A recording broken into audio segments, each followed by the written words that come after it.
A paz do Senhor Jesus, irmãos. Amém? Eu sou o LD e estamos começando mais um vídeo do canal Discípulos. E esse aqui é o terceiro vídeo da série sobre o derramamento do Espírito. E se você ainda não assistiu os dois primeiros vídeos, corre lá e assiste para que você possa ter uma compreensão melhor desse vídeo aqui. Te peço, por favor, que não se esqueça do nosso propósito de 1000 inscritos. Então já se inscreve aí no canal. Não esqueça de deixar seu like, seu amei, seu gostei. Não esqueça de deixar o seu joinha para que a plataforma do YouTube entenda que esse vídeo aqui é relevante e a própria plataforma do YouTube comece a divulgar esse vídeo. Não deixe de seguir seu irmão na fé e bora pro vídeo.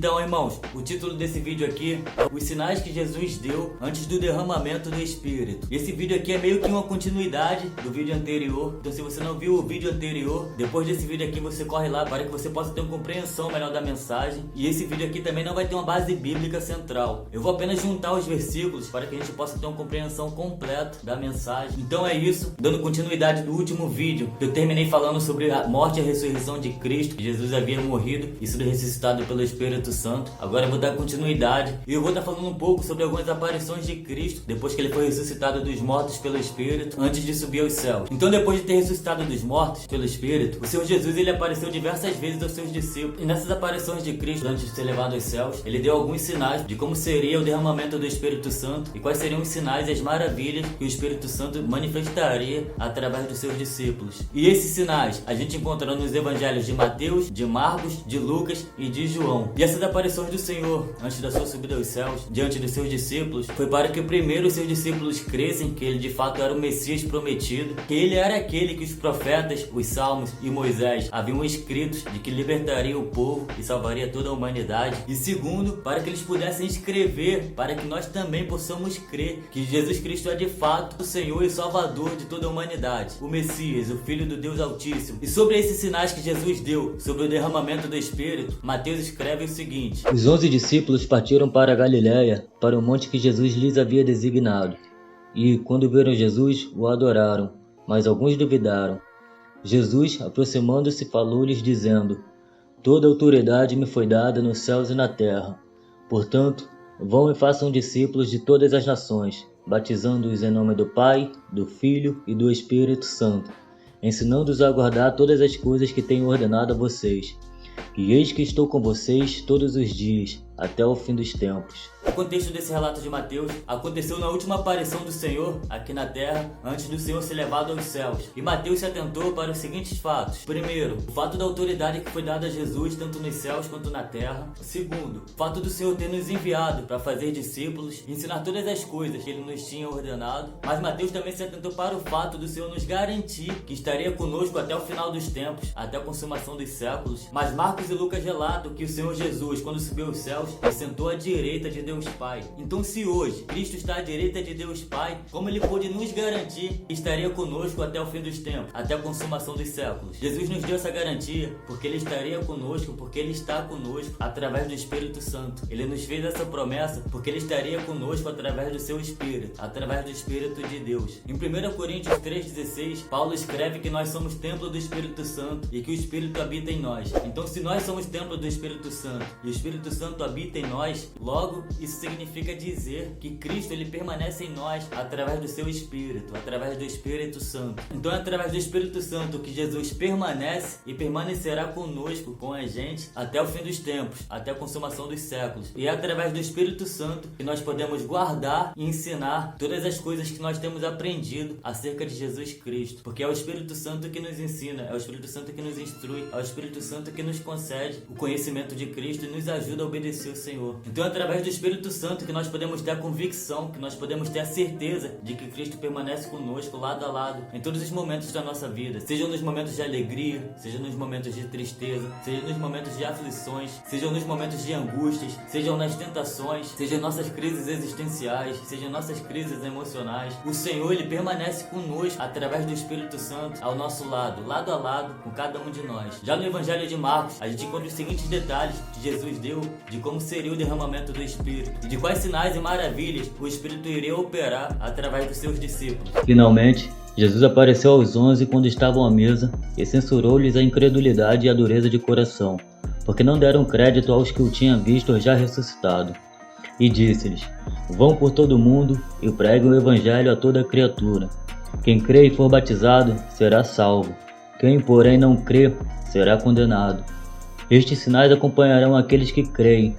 Em meu nome expulsarão demônios, falarão novas línguas, pegarão em serpentes. E, se beberem alguma coisa mortífera, não lhes fará mal. Se impuserem as mãos sobre enfermos, eles ficarão curados. Então Marcos, ele descreve sobre o fato de Jesus Cristo ter nos dado autoridade. Mateus escreve que toda autoridade nos céus e na terra foi dada a Cristo. E Marcos relata que Jesus nos deu autoridade em seu nome. Jesus deu autoridade aos seus discípulos. Mas para a gente receber essa autoridade no nome de Jesus, antes a gente precisa ter a consciência de que Jesus Cristo ele é Senhor e o Salvador de toda a humanidade. É necessário que a gente confesse com nossa boca que Jesus Cristo é o Senhor. Precisamos crer verdadeiramente que Jesus Cristo de fato é o Filho de Deus. Mas nós, eu e você, a gente só pode ter essa consciência de que Jesus Cristo é o Senhor e a gente só pode confessar verdadeiramente que Jesus Cristo é o Senhor através do Espírito Santo. Em 1 Coríntios 12:3, Paulo afirma que todo aquele que zomba de Jesus, que todo aquele que escarnece de Jesus, que todo aquele que tira sarro de Jesus, não faz isso pelo Espírito Santo, não faz isso pelo Espírito de Deus. Da mesma forma que ninguém pode declarar verdadeiramente no íntimo do seu coração que Jesus Cristo é o Senhor e crer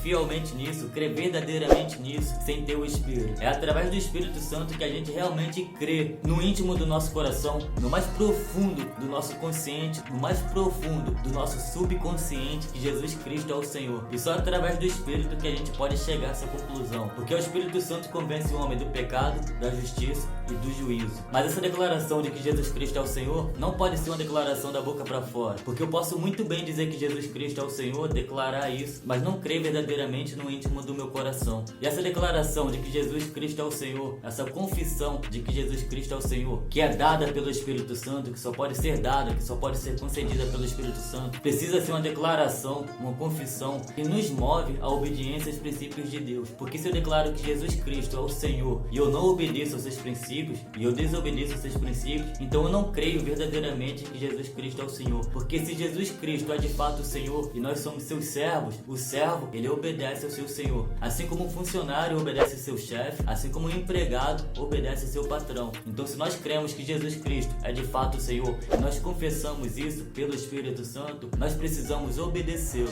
Já no Evangelho de Lucas, ele relata os seguintes detalhes que Jesus deu antes de subir aos céus, de quais seriam os sinais e as maravilhas que aconteceriam após o derramamento do Espírito Santo no Pentecostes. Falavam eles ainda estas coisas quando Jesus apareceu no meio deles e lhes disse: que a paz esteja com vocês.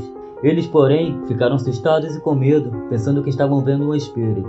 Mas ele lhes disse: por que vocês estão assustados? E por que surgem dúvidas no coração de vocês? Vejam minhas mãos e meus pés, que sou eu mesmo.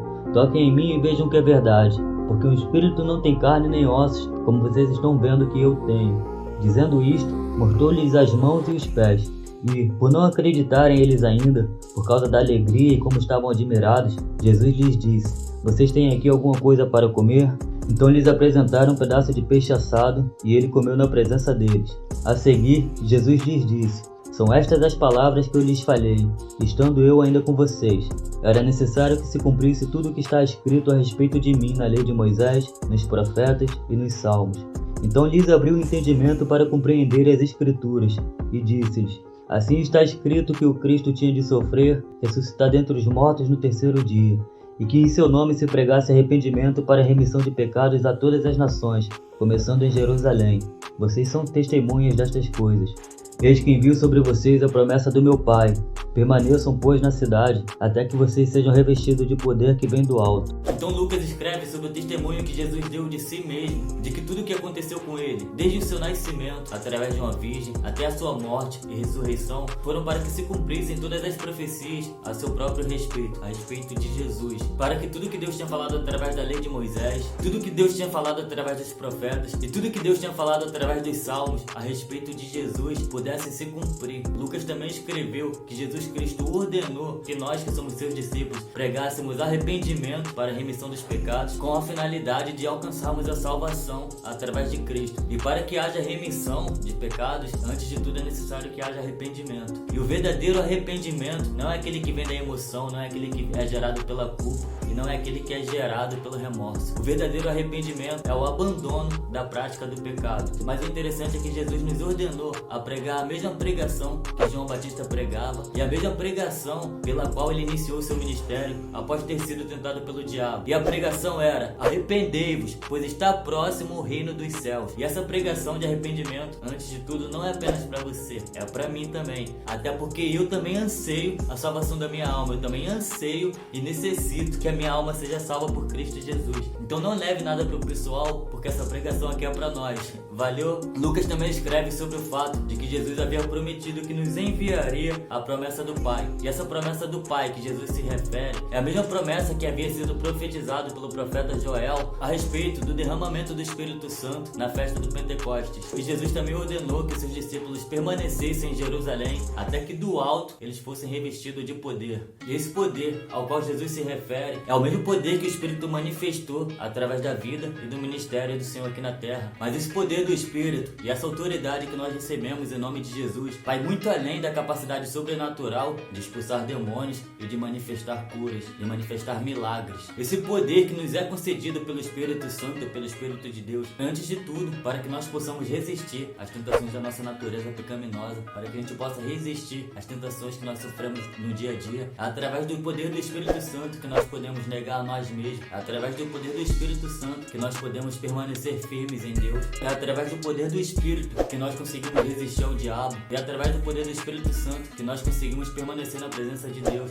E a prova disso é que Jesus, quando ele foi tentado no deserto, e o Senhor permaneceu firme pelo poder do Espírito Santo. E no último dos 4 evangelhos, o evangelho de João, que foi o melhor amigo de Cristo aqui na terra, e foi o maior fechamento de Cristo aqui na terra, João relata os seguintes detalhes dados por Jesus de como seria o derramamento do Espírito na festa do Pentecostes. Ao cair da tarde daquele dia, o primeiro da semana, estando trancadas as portas da casa onde estavam os discípulos, com medo dos judeus, Jesus veio e se pôs no meio deles, dizendo: que a paz esteja com vocês. E, dizendo isso, lhes mostrou as mãos e o lado. Então os discípulos se alegraram ao ver o Senhor, e Jesus lhes disse outra vez: que a paz esteja com vocês. Assim como o Pai me enviou, eu também envio vocês. E, havendo dito isso, soprou sobre eles e disse-lhes: recebam o Espírito Santo. Então João relata que no primeiro dia da semana, no caso um domingo, o mesmo domingo que Jesus ressuscitou dos mortos, os discípulos estavam reunidos numa sala fechada e Jesus apareceu no meio da sala. João relata que os discípulos estavam reunidos com medo dos judeus. Se os judeus mataram Jesus, que era o seu mestre, o que não poderiam fazer com eles? Então por isso eles estavam escondidos e com medo. João também relata que quando Jesus chegou no meio deles, por 2 vezes o Senhor declarou que a paz estivesse sobre eles. João também escreve que Jesus mostrou as marcas nas mãos para os discípulos, para que eles pudessem crer que ele realmente havia ressuscitado dos mortos, que agora ele estava vivo. E João também relata que Jesus nos enviaria da mesma forma que o Pai o enviou. E sabe como Jesus nos enviou para pregar o evangelho da salvação, para pregar o evangelho do arrependimento? Ele fala isso em Mateus capítulo 10, no versículos 26 ao 20, que diz o seguinte: eis que eu os envio como ovelhas para o meio dos lobos. Portanto, sejam prudentes como as serpentes e simples como as pombas. Tenham cuidado com os homens, porque eles os entregarão aos tribunais e os açoitarão nas suas sinagogas. Por minha causa vocês serão levados à presença de governantes e de reis, para lhes servir de testemunho, a eles e aos gentios. E quando entregarem vocês, não se preocupe quanto a como ou o que irão falar, porque, naquela hora, lhes será concedido o que vocês dirão.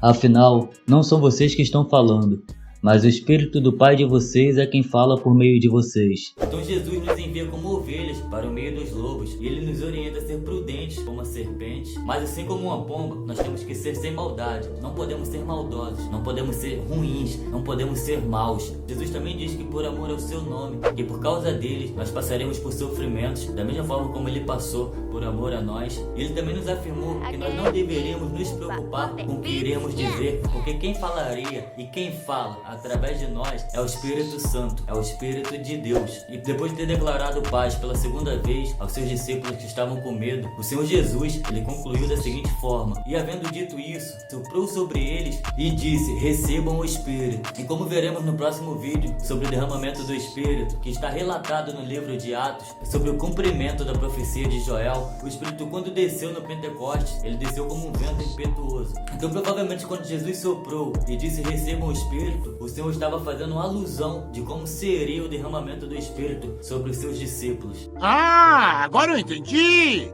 Agora eu saquei! Agora todas as peças se encaixaram! Então, irmãos, é isso. Vou terminar esse vídeo por aqui. Espero que vocês tenham gostado. Espero que essa mensagem, de alguma forma, tenha falado ao coração de vocês. Se você gostou desse vídeo, não esquece de deixar seu like, não esquece de deixar o seu joinha, não esquece de deixar o seu gostei, não esquece de deixar o seu amei, para dar aquela força pro seu irmão na fé. Não se esqueça de se inscrever no canal, pra gente bater logo essa meta aí de 1000 inscritos. Siga o seu irmão na fé e é nóis. Tamo junto. Até o próximo vídeo.